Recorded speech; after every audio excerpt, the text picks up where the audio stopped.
What happened in qualifying for the 2023 Brazilian Grand Prix? Right, so let's dive into qualifying, shall we? And start with Q1.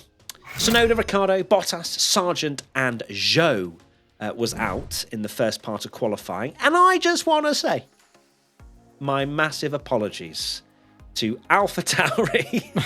How do you if you've tuned into the predictions, I said that I never go for a team, and I said AlphaTauri would be the biggest flop this weekend, and they're both out in Q1. How do you do it? Seriously. Will knowledge. The fact that they both went out, and it was by such a slim margin as well, that Tsunoda in particular got knocked out. But yeah, both of them out was probably the only real surprise. Alpha went back to being a bit... the other Alpha. Yeah, Alpha Romeo. Back to being a bit washed, and then Logie down in 19th as well. So not a huge surprise, even though AlphaTauri did do well in the last race, I guess. Logan Sargent, of course, not making it out in the Williams, despite Alex Albon, I think, being right up there at the end of Q1. Yeah, he did a 1 minute 10.6 in the first part of qualifying. Logan got knocked out with a 1 minute 11.0, which you might think, that's 4 tenths. That's not too bad. But it's Brazil. It's a 1 minute 10, 1 minute 11 lap time. That 4 tenths is actually 7, 8 tenths if you think about it at a longer track, 1 minute 30, 1 minute 35 lap time. So it's a bit of an outlier, isn't it, Brazil, how short of a track it is in terms of lap time, but it creates qualifying sessions of dreams. Well, at least Q1 and Q2 were. Q3 was, we'll get on to it, but a little bit of a disappointment. But what was a big thing for Q1 was the fact that the top 17 were separated by half a second. 17 drivers. To be honest, when you look at that bottom 5, you think, well, that's kind of standard. Considering how close it was, you were kind of expecting, with the fact that we had different drivers doing used runs at the start of the session, and then you had other drivers going with new, and then you had like Hulkenberg going purple, and that kind of crazy sort of situation that we had with Mexico as well, where we had different tyre compounds and different states of tyre compounds being used at different times. But you'd have to say that bottom 5 wasn't a surprise in the end when you look at it. Not really, no. The surprises came later on, I guess. Wow, let me tee that one up and go to Q2, as it was Hulkenberg, Ocon, Gasly, Magnussen and Albon. And again, you look at that and you go, well, we've just had a sensational Q2, exciting, constantly changing all the way to the end, and then you had 2 Hasses, 2 Alpines and a Williams out. That, again, wasn't that much of a surprise in there. The Alpines, when you looked at them in practice, were the fastest in the speed trap. So they've looked at their car and gone, my God, it's so slow. Let's strip back everything and just go fast in a straight line. And that didn't work either.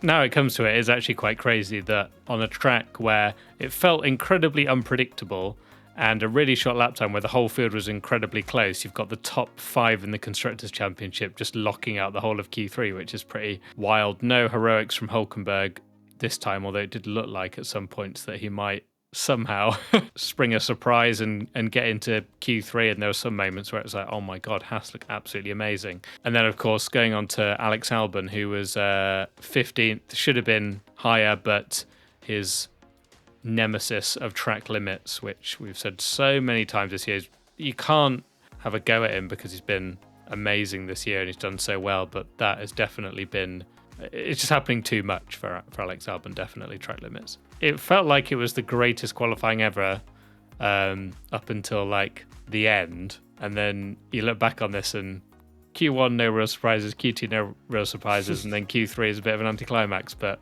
let's get into that.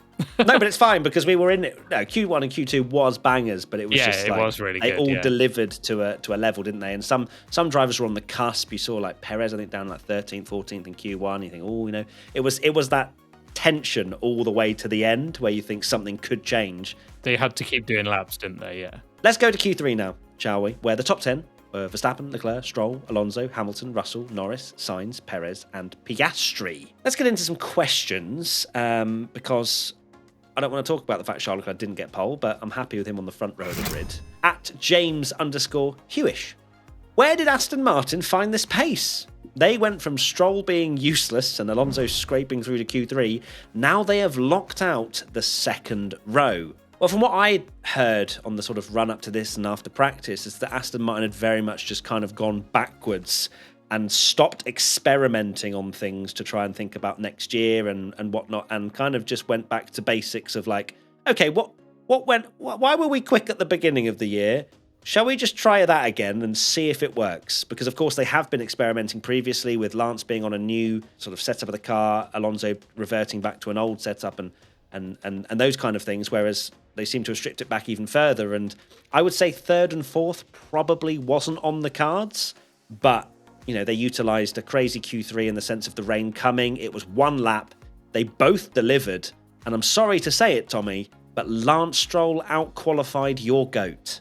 Only I could predict Fernando Alonso's biggest good surprise. Then he makes it P4, which I think everyone would be very surprised about. And he's been out-qualified by his teammate. I can't believe it. Yeah, funny that they've almost downgraded the car somewhat by taking the bits off that they've tried to improve and not worked. Lance did look quick throughout the whole session as well. He was doing very well. I don't think they'd have been third and fourth if it had been like a normal session, like you say. They were, I guess, fortunate as well that in a way, and we'll get onto this later, that they are further down the pits, so they got to bag that nice first and second when queuing up in the pit lane, which is always good for this kind of session. So yeah, very good from Aston Martin. So that was the big talking point, Tommy. Nicely segued, which was around that Q3 session and that the clouds coming in, Ferrari saying that it's going to, 7 minutes into the session and this, that and the other. And there's all these predictions around the rain definitely coming. And yet McLaren and Sergio Perez, to be fair, I'm not just going to fully go straight in on McLaren, but there were a few teams that decided to leave it incredibly late. Now, I'm not saying that there has to be somebody that's at the back of the queue. Yeah. Don't get me wrong. And in some ways, Red Bull don't have anything to lose. They've got both championships wrapped up. Fine. They left Perez in the pits for a bit longer. They kept the tyres in temperature, whatever, right? McLaren, they had a car in both Q1 and Q2 that looked unbelievable, on rails. Why are you leaving your drivers in the pits? Not only because I know it's benefit of hindsight, but look at last year. We literally had a carbon copy from last year where K-Mag got pole. The rain is coming. They leave both of their drivers in the pits. It not only puts them under pressure of the rain coming and changing the track conditions when they're doing their hot lap, but also it puts them under pressure if someone else goes off and causes a yellow flag. Oscar Piastri was the driver to cause that yellow flag, which screwed Perez's lap. But Lando also had an absolute stinker of a lap. I think the last sector in particular was really poor. And they had the worst track conditions. Now, it wasn't raining, but Charles Leclerc said after the quali session, he was like, it was really strange conditions where it was slippery. It felt like it was raining, but it wasn't. And he was, the second driver over the line? Third driver? Oh, no, it was the two Astons. Then it was two Astons, then Max. I think it was, then it was Charles after that. McLaren played a gamble, which I'm not even saying because of hindsight. We were saying it at the beginning. Like, why are they still in the pits? Maybe this is just a kind of, sounds a bit silly to say, but part of me thinks in 2023, just copy what Max Verstappen is doing because he's going to be the one that gets it right, and Red Bull, because it worked perfectly for them. Lando was looking like he genuinely could have got pole. He looked absolutely gutted afterwards. There's been quite a few mistakes now from McLaren and Lando where they could have quite easily won a race by now had they been in the mix. Qatar obviously is a massive one that springs to mind because they were definitely in the fight for the win there. But also here, they looked so quick, and yet qualifying, unfortunately, has scuppered them again. If I was a McLaren fan right now, my heart goes out to you because I would be gutted after this qualifying session. Mercedes is another one. Obviously, we're mentioning McLaren. Why did Mercedes let Max go? That was a strange call. They were ahead of Max in the queue, and they let Max go. Well, yeah, they let George let him through. Lewis didn't, because Lewis bolted, didn't he? Juan Pablo SF1. If McLaren's went out first, would they have gotten a better chance to beat Max? Yes. Yes, they would have, because they were quick in Q1 and Q2. Lando did the fastest lap of anyone across the whole of the qualifying session with a 10.0 in Q2. Pole was on the cards. You just needed to deliver in one lap shootout qualifying, which is what we had in Q3. I can't believe that we've seen it, a carbon copy of last year. Like, what are the chances that you get into Q3, everyone's queuing at the pits, and it's pretty much first across the line is the best conditions, and everyone else is the drivers at the end had an absolute mare. Yeah, so a poor lap from Hamilton then. Yeah, really, yeah. You have to say, when you think that's the kind of conditions, and where the master comes out, and Hamilton's brilliant at Brazil, and he finished 7/10 slower than Verstappen, so there must have been an error in there somewhere. It was tricky conditions, and I think you can't take anything away from Max. I think he did a stunning job to do a 10.7 in conditions that were slippery. That was only 6/10 slower than what he did in Q2. So yeah, exactly. It's just literally another example of this season throwing everything at Max and him still coming out on top. Question from P1 Patreon member Ruben: should the teams have learned their lesson last year?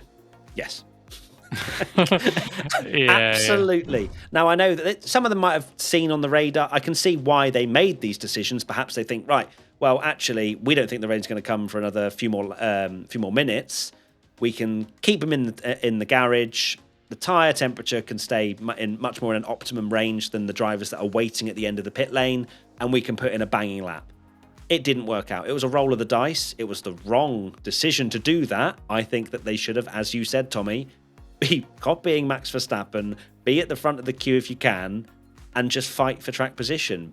But they didn't. And I think that pretty much wraps up our little qualifying chat. It is exciting to talk about some competitive sessions on a Friday. I flip-flop like no tomorrow when it comes to sprint weekends. But I think it's more just Brazil, and this hat's just kind of taking over. Or not hat, is it a wig? I don't know what. No, sorry, it's dyed hair. It's dyed hair. What am I talking about? But yeah, big congrats, I'd say, for Lance Stroll. He was definitely the star of qualifying this particular day, as much as Tommy will be like, how? Fernando was 4th. Carlos was a bit of a disappointment down in 8th as well. I'm just kind of looking at the other things that are a little bit disappointing. Of course, Oscar making that mistake. But it tees us up quite nicely, I think, for at least P2 on Sunday. Definitely should tune in to all of our streams that we've got coming. Tomorrow we're streaming twice for Sprint Shootout and for the sprint itself. And then on Sunday we're live on Twitch again for, of course, the race where maybe Charles Leclerc takes the lead and wins. But we will see. And we'll see you tomorrow for more content. Lots of love. Bye! Frank, yawn if Lando's going to win anyway. There you go.